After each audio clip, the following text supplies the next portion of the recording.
Ja, hej igen. Nu vil jeg lige prøve at opdatere den lille video, jeg lavede om, hvordan man laver albums til internettet i Lightroom. Og det er det, fordi jeg lavede jo et hurtigt lige dagen efter, vi havde haft det på nørdeaften den 3. november 2025. Og så udgav det allerede tirsdag. Men jeg har fundet ud af, at der mangler nogle informationer, som faktisk måske er vigtige, og jeg synes også, det var lidt rodet, det jeg fik lavet. Så jeg vil gerne lige lave det helt en gang til, så jeg starter helt forfra med den her video. Så hej igen, og nu skal vi prøve at lave et album i Lightroom, og det album skal vi kunne dele på internettet, sådan så alle kan se det. Eventuelt også lægge det ind i ISO 4300's gallerier, sådan så man har sit eget galleri der. Og det allerførste, det kræver, det er selvfølgelig, at man får åbnet Lightroom, og jeg går hen under menuen her på Windows, og I kan se, at der ligger en Lightroom her, og det ligger også en Lightroom Classic. De to kan arbejde sammen ved hjælp af den cloud, som er i Adobe, og som alle, der har fotoplanen, også får 20 GB i, og det er rigeligt til mange ting. Men allerførst vil jeg lige åbne mit Lightroom her. Og I kan se, nu åbner Lightroom, og om et lille øjeblik opdaterer den med de informationer, jeg har. Og jeg har jo arbejdet med den et stykke tid, så der ligger nogle album allerede. Og I kan se, de ligger herovre. Hvis I åbner den fra helt ny, så vil den selvfølgelig være tom. Men hvis jeg nu skal lave et nyt album, så kan jeg trykke på plus heroppe og skrive lav et album, altså create album. Jeg har den altid på engelsk, fordi så kan jeg bedre følge med, hvis jeg skal slå op på Facebook eller internettet eller et eller andet sted, YouTube, og finde ud af noget om det her. Så jeg har den på engelsk. Hvis jeg har den på dansk, så står der sikkert opret album. Men jeg laver et her, og jeg skriver, hvad det skal hedde, og det kan være eksempel, for eksempel. EKS PEL. Sådan. Og hvis jeg trykker på Create, så bliver der oprettet et nyt album til mig, som hedder Eksempel. Og I kan se, det kom herhen. I kan se, det er helt tomt, for det er sådan lidt gråt herovre, der står ikke noget i det. Men det kan vi jo gøre noget ved. Hvis vi klikker på Eksempel, kommer vi ind på en side her, hvor der står, dette album er tomt, men I kan lægge nogle flere billeder på, hvis I vil. Og jeg har nogle liggende ude på en memory stick, så den finder jeg lige ved hjælp af min browser her. Og den ligger her, og I kan se, her ligger de alle sammen. Hvis jeg nu lige nøjes med at tage de første 26 billeder ind her, altså ikke markere det 27. med, fordi det skal vi bruge lige om lidt, så kan jeg tage de her 26 og bare flytte over og slippe, altså drag and drop. Og det stod der faktisk også på siden, man kan. De ligger nu her med et tickmærke på alle sammen, fordi nu er de valgt, men de er stadigvæk ikke kommet ind i Lightroom, og derfor skal jeg lige trykke heroppe i hjørnet, hvor der står tilføj 26 billeder, for at få dem ind også. Og hvis jeg trykker her, så bliver billederne lagt ind i mit Lightroom, og også op på Adobes sky, hvor jeg så kan hente dem fra senere. Og I kan se, at hvis jeg trykker her, så bliver de lagt ind, og det sker relativt hurtigt, de ligger her, men skyen er ikke helt opdateret endnu. Og det kan I se ved, der herhen kører en lille cirkel rundt, sådan en lille blå en rundt, og den kører også heroppe i hjørnet, fordi heroppe i hjørnet, der kan man se, hvordan skyen ser ud. Jeg kan åbne for skyen, og så kan I se, at den er i gang med at lægge billederne op. I kan se, den, det står her. I kan også se, at jeg har brugt 10,5 GB ud af de 20 GB, som man får med, når man har den her fotopakke hos Adobe. Men om et lille øjeblik er den færdig, men det gør ikke, at jeg ikke kan begynde at arbejde lidt med det. Og det, jeg gerne vil have, er måske at ændre den rækkefølge, som billederne vil stå i mit album, når man ser på hjemmesiden. Den rækkefølge, man ser, det er den, der står her. Men lad os nu sige, at jeg for eksempel synes, at den her fine sommerfugl, jeg har hernede, den skulle være det første billede, man når til. Så kan jeg gå op og markere den her op på hjørnet, og så kan I se, så kommer den ind som det første billede. Hvis jeg synes solnedgangen her over Nikolaj Kirke, den skal som det sidste billede, jamen så kan jeg tage fat i den, køre den ned, så den kommer ned i bunden. Og I kan se, der står der, hvis jeg slipper den herude, kommer det ikke med. Jeg skal lige ind, hvor der er en blå streg, sådan så den kommer med ind i albummet. For herude, der er albummet ikke. Så jeg skal lige have den der ind og slippe den, og så kan I se, så kommer den med. Det kunne også være, at jeg synes, at den her sommerfugl skulle være nummer 2 billede heroppe. Jeg laver lige en lille smule. I kan se igen, der kommer den blå på, sådan så jeg kan flytte den, så den kommer ind imellem de 2 billeder. Og jeg vil lige flytte et billede til den her gabende bavian, det vil jeg gerne have ind som nummer 3. Man kan selvfølgelig blive ved med at flytte rundt på de her, som man vil, men efterhånden, som man flytter rundt og får det arrangeret, så skal man bare være glad for, at det er der sådan, som man gerne vil have det, når man nu er blevet færdig med det. Nu er eksemplet faktisk sådan bygget op, sådan som jeg gerne vil have, men nu vil jeg også gerne udgive det som en hjemmeside, som man kan bruge til noget, og det kan jo bruges i mange forskellige sammenhænge. Men foreløbig vil jeg lige gå op her og trykke på højre musetaste på eksempel herover, og der er en, der hedder Share and Invite på engelsk. Del og invitere hedder den formentlig på den danske, jeg ved det ikke. Men hvis man trykker her, så kommer der sådan en lille skærm op her, som man kan kigge på.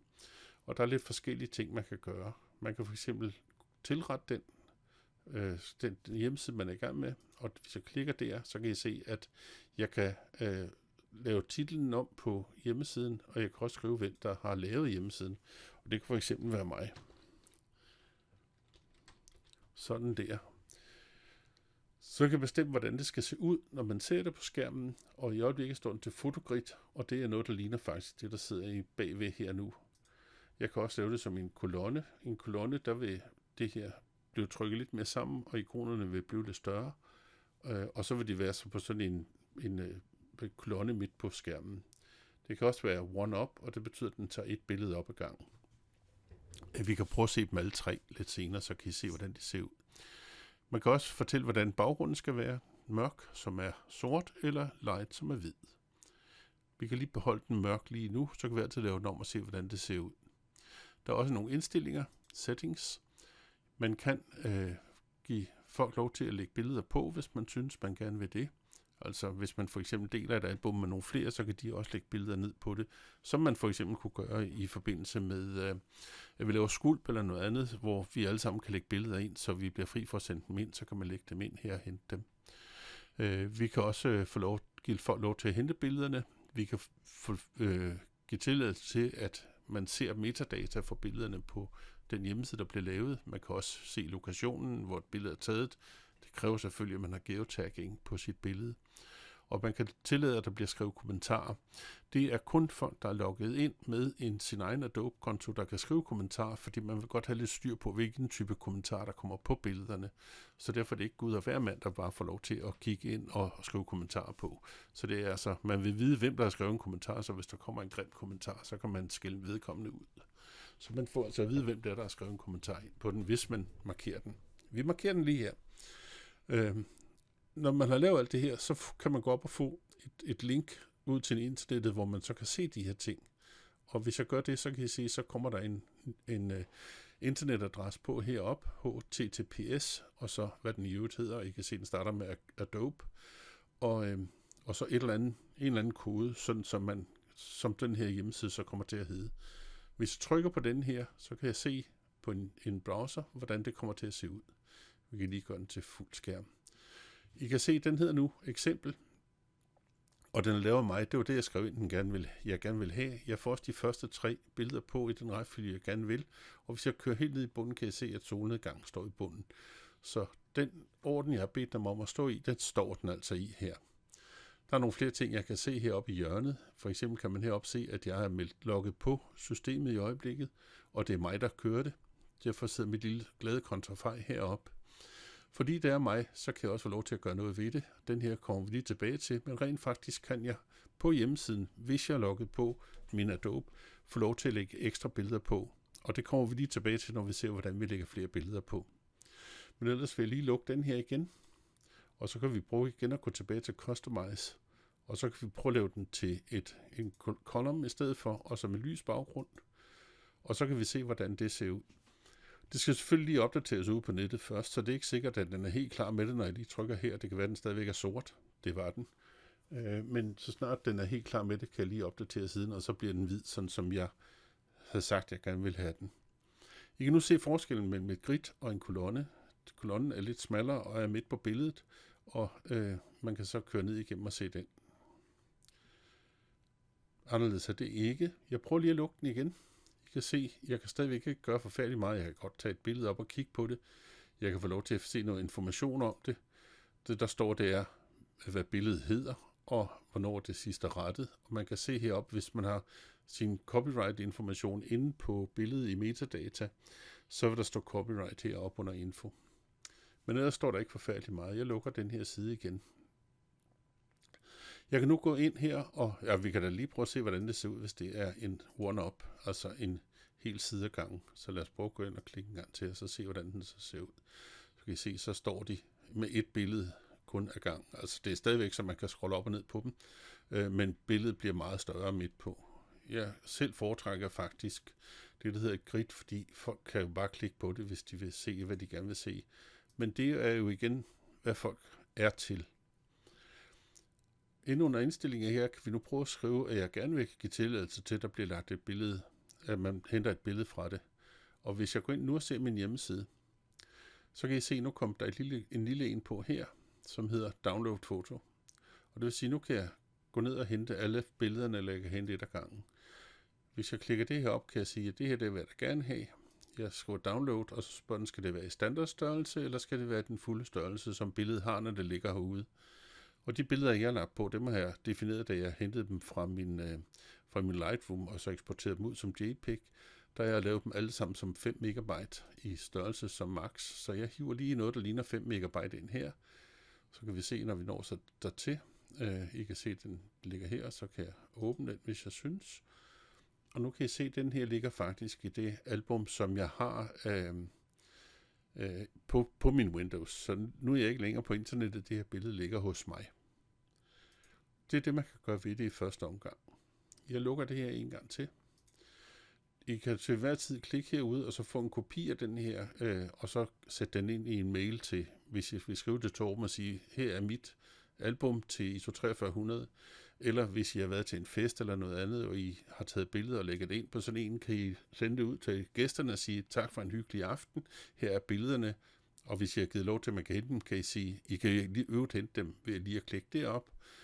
Hvis I ikke vil have, at folk skal hente dem, i stedet for at skal købe dem af jer, kan I jo bare bede dem om at skrive en liste, så kan I sende dem selv, når de sender en mail med, hvad det er. Men det er jo sådan lige lidt hurtigere det her. Jeg trykker på Done, fordi så bliver det gemt, som det hele har. Så nu er vores album faktisk færdig. Der skal ikke mere til, men vi kan selvfølgelig lave noget mere ved det. Det vil jeg lige komme tilbage til. For det første kan I lige se herover, at nu sidder der en lille jordklode her på eksempel, og det betyder, at nu er der en internetadresse til det her album, så det kan man gå ud og dele med andre. Det her ovenover er der ikke noget på, så den ligger altså ikke ude på nettet, den ligger kun inde i min Lightroom. Hvis jeg nu gerne vil have et billede mere på, så kan jeg godt få det. Og det jeg kan gøre, det er, at jeg kan trykke på Add Photo heroppe, og så vil den gerne have, at man går ud og leder efter de billeder, man gerne vil have på. Vi trykker på Browse, og vi var jo inde her, og jeg vil gerne have det her billede nummer 27 med på os. Så det vælger jeg så til det. Så det får jeg ind her, og nu dobbeltklikker jeg på det, så kan I selv ligge det her med en lille tag på oppe i hjørnet, og jeg skal så trykke på tilføje et billede, ligesom man skulle før. Jeg vil også kunne gøre det på en anden måde. Vi kan lige prøve at fjerne det om et lille øjeblik, så kan jeg prøve at lægge det op igen på en anden måde. Fordi principielt kan jeg bare gøre ligesom før, hvor jeg vil lave drag and drop. Jeg kan se, hvis jeg går ind her og så tager et af billederne. Nu er de alle sammen lagt på, så det vil ikke blive stor succes. Men ellers kan jeg bare gå og sige, at jeg vil godt tilføje et billede på den. Så kan I se, så kommer det op her igen på samme måde som før, og jeg kunne tilføje det. Men fordi det allerede ligger her, så står der, at det er allerede, så det behøver jeg ikke. Men principielt behøver jeg ikke at trykke tilføje. Jeg kan bare gå ind og lave drag and drop, ligesom man gjorde før. Så lad os lige få det her væk igen. Sådan. Jeg skal lige tilbage til mit album. Cancel, sådan der, så kommer jeg ind på mit album igen. Og I kan se, at billedet er blevet lagt på, det ligger her. Og det vil sige, at hvis jeg går ud på vores hjemmeside, så ligger den der selvfølgelig også der. Så det kan jeg gøre. Jeg kan altså hente billeder udefra, lægge ind med drag and drop, eller ved at trykke på Add Photo heroppe i toppen. Det nemmeste er selvfølgelig at lave drag and drop. Det er det, jeg som regel gør selv. Det kan også være, at man gerne vil have et billede på sit album, et billede, som allerede findes i et andet album. Og det kan man sagtens gøre. I kan se for eksempel herovre, kan jeg tage et, der hedder noget andet. Jeg kan tage huse og steder for eksempel her.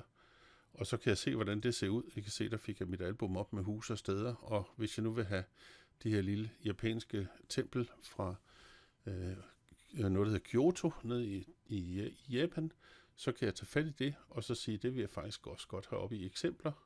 Slipper det derop, så kan I se, nu ændrer det sig til, der er 28 billeder. Og hvis jeg går og kigger, jamen så ligger templet også med på nu. Det ligger her.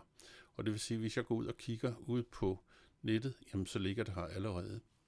Så sværere er det ikke at lave et album, og sværere er det ikke at lægge billeder på.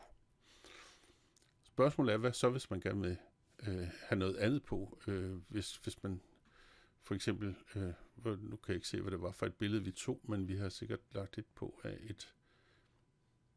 det var det her, vi lagde på.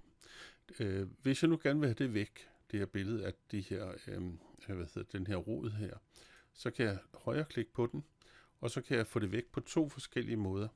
Jeg kan enten fjerne det fra albummet. I kan se hernede, der står Remove one photo from album. Hvis jeg trykker på det og beder den om at fjerne det, så flytter den det kun fra albummet, men det bliver liggende inde i min Lightroom.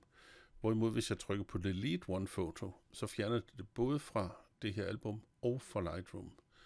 I Lightroom har jeg jo alle mine billeder til rådighed herover. I kan se, hvis jeg kører op, så ligger der i øjeblikket 1505 billeder af mine heroppe.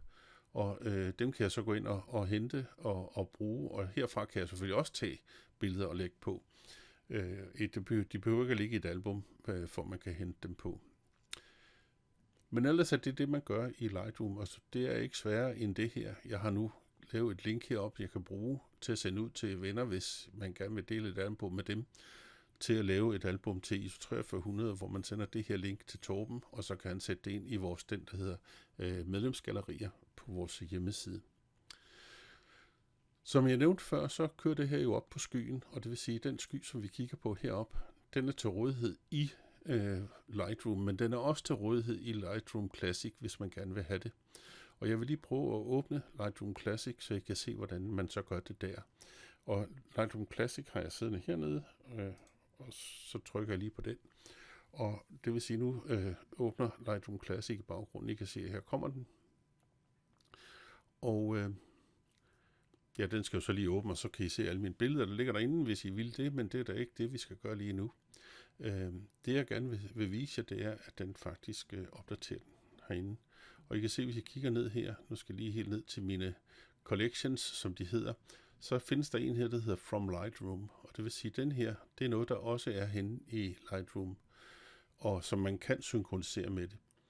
Der er nogen, der ikke er synkroniseret, det er de første her, men I kan se, der sidder sådan en dobbeltpil hernede, og det betyder, at det her, det er synkroniseret.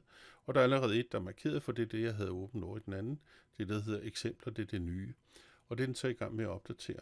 Og I kan se heroppe i hjørnet, der sidder den her, og den er i gang med at synkronisere 27 foto fra den. Det tager lidt tid for den at gøre, og jeg vil lige holde en lille pause, mens den gør det, fordi så kan jeg forklare jer videre, når den er helt klar med det her. Men jeg holder lige en pause, mens den lige opdaterer de her 27 foto. Og sådan, så blev den færdig med det. Og skal vi gå ned og se, hvor mange billeder, der ligger nede under eksempler her. Jeg håber, der ligger dem, vi gerne vil se.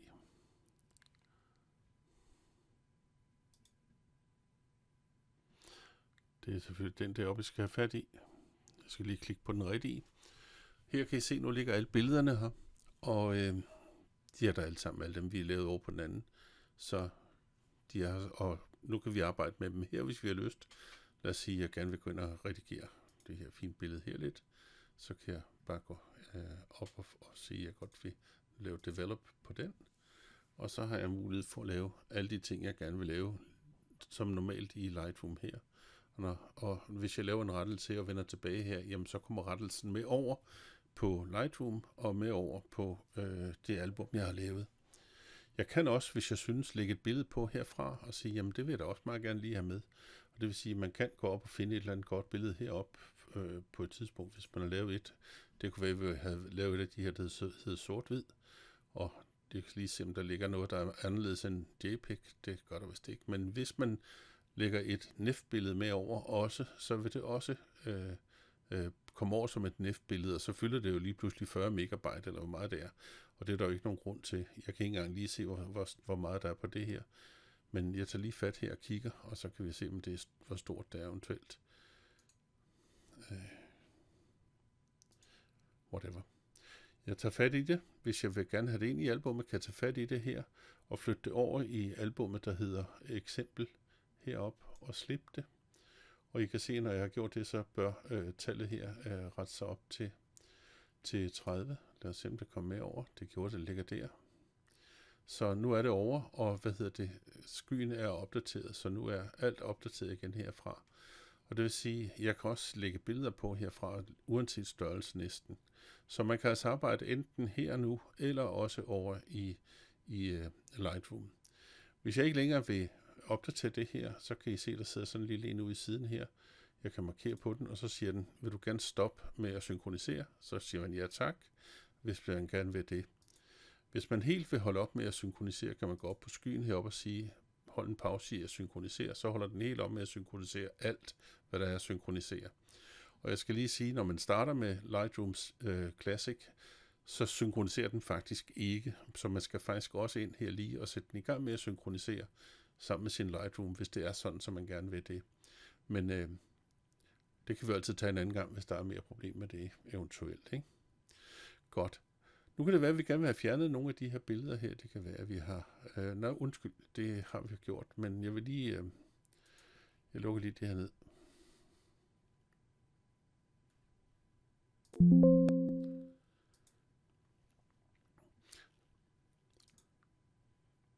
Sådan. Så nu er vi synkroniseret her.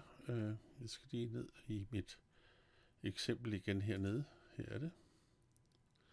Og nu er synkroniseringen klar, og I kan se, at den ligger her.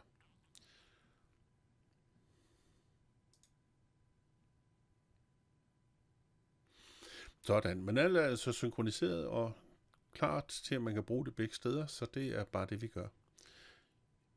Jeg prøver lige at lukke den her lidt ned i første omgang, og så kan vi gå ind igen og kigge på Lightroom, som jeg lige skal se, om jeg fik lukket. Det gjorde jeg ikke, den ligger her. Og I kan se, hvis I kigger meget nøje efter herinde, så ligger de her sort-hvid billeder også herinde nu. Det ligger hernede, og jeg kan selvfølgelig flytte det derhen, hvor jeg gerne vil have det. Jeg skal lige vise jer en anden mulighed for også at synkronisere, og det er, hvis man for eksempel er ude på en god rejse, man har. Jeg lover jo at vende lidt tilbage til den, der sidder heroppe i hjørnet. Nu går jeg lige ind på hjemmesiden, nemlig denne her. Hvis man selv er koblet ind på, eller logget ind på Adobe for det medie, man har, det kan være PC, det kan være en telefon, og det kan være en tablet. Lightroom findes til alle tre ting. Så kan man gøre det, at man lægger et billede på, mens man er ved det, man har. Det kunne være, at man var ude og på ferie og havde taget nogle gode feriebilleder og skulle dele dem med familien derhjemme. De har fået et link til en hjemmeside, og så lægger I bare billederne på stille og roligt efterhånden, som I får taget dem på den her spændende tur, I er på. Og det man gør, det er, at man tilføjer et foto. Og for at komme ind her, så skal man gennemse og se, jamen, hvad er det så for billeder, jeg har. Man kan klikke her, og jeg har åbnet den her, sådan, så man lige kan se, at der er lidt, det var noget, jeg havde brugt til de der billeder, vi skulle lægge op på apoteket, men nu ligger de her. Og det kan være, at et af de billeder her også skal ligge derop. Det kunne for eksempel godt være, at det var den her, jeg gerne ville have på, nemlig den her vinmark, der er ude ved Brofælde. Hvis jeg tager den, kan I se, så ligger den så ind her, og den er på 29 megabyte, så den er lidt større end den, jeg har lavet, men det gør ikke noget. Så siger den vil den godt have op, og den spørger så lige, om du vil have lokationsdata med, hvis det er sådan, så man har geotagging på, ellers så det lige meget, så trykker man lige en gang til. Og nu kan I se, nu bliver den loadet op. Der kører lige sådan en progress bar, som de så smukt hedder, så man kan se, hvor længe den er om at lægge det her billede op.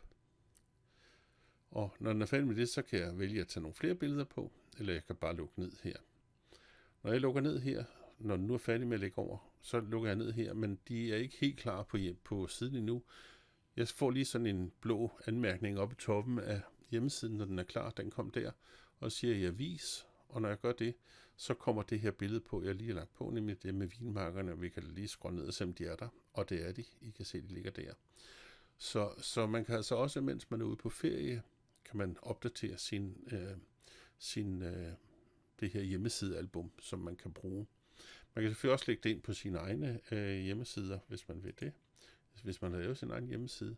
Og det har jeg jo gjort. Jeg kan lige prøve at åbne min side. Ja, den har jeg lige været inde på, så man kan lige se, den er der. Ja, sådan her. Og I kan se her, det er min hjemmeside. Og under mine billeder, der har jeg hernede i det her lagt nogle album, som jeg har lavet i Lightroom faktisk, og jeg kan gå ind i et af dem, vi kan bare se på mennesker. Og I kan se, hvis I ser på det her, så kan I se, at det ligner faktisk meget godt, det vi lige har siddet og lavet. Så det er sådan, man kan bruge det. Jeg håber, I fik lidt ud af alt det her.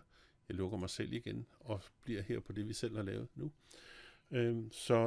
Jeg håber, I får glæde af at bruge det her, og jeg håber, det var lidt mere struktureret og lidt mere informerende, det jeg lige har fået lavet. Men tak igen herfra. Tak fordi I gider at høre på mig. Hej igen.